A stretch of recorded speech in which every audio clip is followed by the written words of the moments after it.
Case 1 হচ্ছে যখন player বাজার প্রেস করবে বাট 10 সেকেন্ডের মধ্যে অ্যান্সার দিতে পারবে না।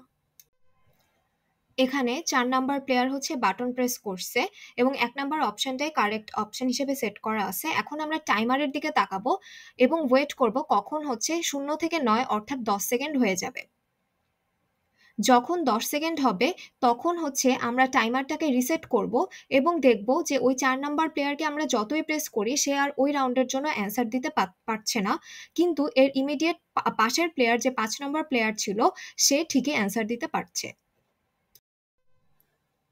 কেস 2 হচ্ছে যখন প্লেয়ার বাজার প্রেস করবে এবং 10 সেকেন্ডের মধ্যেই অ্যান্সার করবে বাট অ্যান্সারটা ভুল হবে। এখানে 4 নাম্বার প্লেয়ার বাটন প্রেস করছে এবং 1 নাম্বার অপশন সঠিক অপশন হিসেবে সিলেক্ট করা ছিল, কিন্তু সে সেকেন্ড অপশন সিলেক্ট করছে, সো যেটা ভুল অ্যান্সার ছিল। সো এখন সে যতই চেষ্টা করুক অ্যান্সার করতে পারবে না। কেস 3 হচ্ছে যখন প্লেয়ার বাজার প্রেস করে 10 সেকেন্ডের মধ্যেই সঠিক অ্যান্সার করবে এবং তার স্কোর অটো বাড়বে। এখানে আমরা ডান পাশ থেকে দ্বিতীয় 7 সেগমেন্টের দিকে তাকাবো যেখানে স্কোর 2 উঠে আসে। এখানে দেখা যাচ্ছে জাজ হচ্ছে প্রথম অপশনটাকে কারেক্ট অপশন হিসেবে সেট করছে। এখন আমরা যেহেতু প্লেয়ার হচ্ছে 0 থেকে 7 পর্যন্ত মার্কিং করেছি, সো লাস্টের আগের প্লেয়ারের নাম্বার হবে হচ্ছে 6।